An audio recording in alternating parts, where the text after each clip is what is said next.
إن الحمد لله نحمده ونستعينه ونستغفره ونستهديه ونعوذ بالله من شرور أنفسنا وسيئات أعمالنا من يهده الله فلا مضل له ومن يضلل فلا هادي له ونشهد أن لا إله إلا الله وحده لا شريك له وأن محمدا عبده ورسوله صلى الله عليه وآله وسلم. Assalamu alaikum wa rahmatullahi wa barakatuh.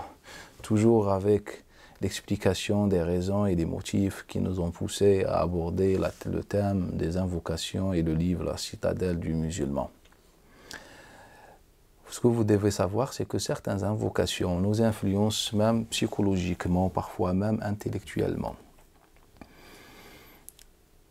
Lorsque j'achète un nouvel habit et je le porte, le musulman ou les musulmans doivent me dire « Ilbis jadidan », que tes vêtements, que tes habits soient neufs. « Wa'ish hamidan », et que ta vie soit dans le sens loué ou honorable. Wa mut shahidan, et que tu meurs en martyr. Qu'est-ce qu'on s'attend de quelqu'un que depuis son enfance, on lui enseigne cela? Lorsqu'il porte un habit, on lui souhaite qu'il a habillé un habit qui est neuf, et que sa vie soit une vie mahmouda, d'honneur, et que la finalité de cela, c'est de mourir en martyr. En fait, qu'est-ce qu'on attend de cette personne dans la vie? On attend en fait tout simplement, ou bien on est en train de le transformer tout simplement, indirectement, un homme qui est tout simplement dans un désespoir absolu. Car on est en train de lui enseigner à la fois, ou lui mettre encore dans son cœur et dans sa tête la question de mourir en martyr, alors que vous pouvez consulter tout le Coran al-Karim et vous n'allez pas trouver un seul verset, je dis bien un verset, vous ne le trouvez pas, qui nous dit, qui nous parle, qui utilise le mot shahid pour indiquer celui qui meurt combattant. Et même ce qui est étrange, que certaines maisons d'édition, lorsque vous descendez aux commentaires dans ce hadith, des commentaires de ce hadith-là dans le livre La citadelle du musulman, vous allez voir que même le commentateur ou l'auteur vous a expliqué ce que ça veut dire martyr, que celui qui meurt combattant fi sabilillah pour que le nom d'Allah Ta'ala soit, etc. Alors que c'est faux. Le mot shahid dans le Coran al-Karim ne veut pas dire, ou n'a aucun rapport, n'a jamais été utilisé pour indiquer celui qui meurt en martyr ou qui meurt tout simplement. On n'a aucun rapport avec cela. Mais l'objectif ou bien le motif, c'est que tout simplement, lorsqu'on apprend ça, lorsqu'on enseigne cela à nos enfants depuis leur jeune âge, c'est qu'on est en train de planter cette vision dans leur cœur et dans leur tête, alors que ce n'est pas vrai. Ce n'est pas vrai. Prenez un autre exemple de celui qui se marie, et ce hadith vous le trouvez également dans la citadelle. Eh bien, il met sa tête sur le front de sa femme et il demande à Allah Ta'ala son khayr, le khayr de sa femme, et qu'Allah Ta'ala le préserve de son char. Et aussi, lorsque le Nabi sallam, toujours le même hadith, et lorsque l'un de vous achète une dabba, une bête, et il fait à peu près la même chose. C'est un hadith qui est connu de Aouf ibn Abi Malik ou de Mohammed ibn Ajlan. C'est-à-dire que la femme, tout simplement, doit se sentir inférieure à l'homme et égale à la bête.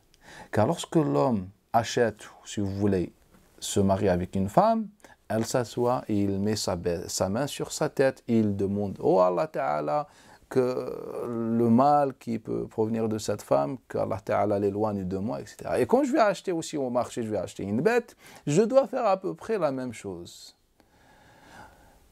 En fait, je pense que la situation est grave. La femme, dans le Coran, la femme dans le vrai hadith de Nabi sallam n'est pas une bête, n'est pas semblable ou égale à la bête. Et on ne met pas la main sur le front de la femme pour demander le khayr.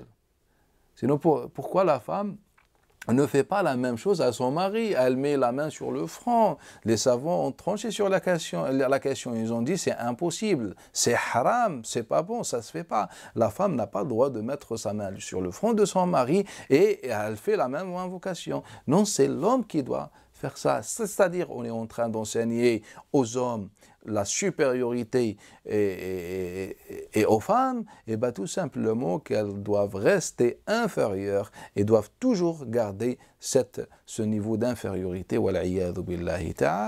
Et aussi lorsque aussi l'invocation après le décès, le hadith célèbre de Mohammed ibn Ajlan, d'après Amr ibn Shu'aib, d'après son père, d'après son grand-père, que lorsque une femme trouve la mort, et ben son mari tout simplement, il demande à Allah Ta'ala de la remplacer par une autre encore meilleure. Le jour, on est encore en deuil et on enseigne cela au mari.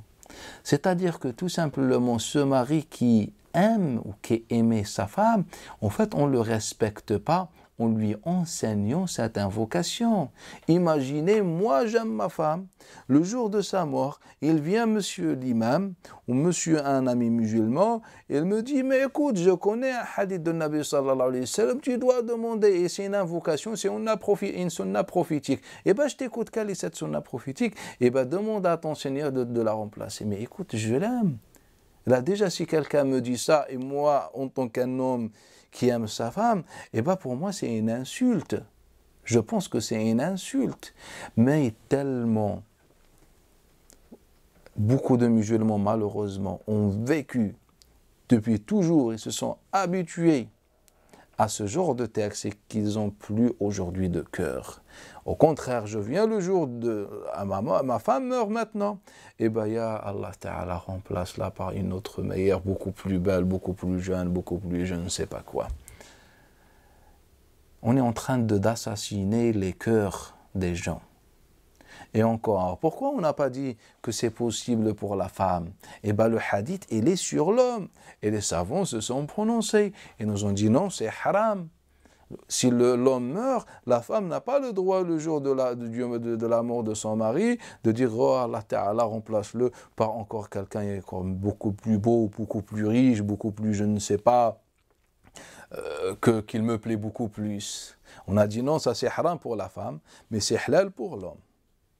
Et en tous les cas, on est en train d'assassiner l'amour dans le cœur des gens en leur enseignant cela.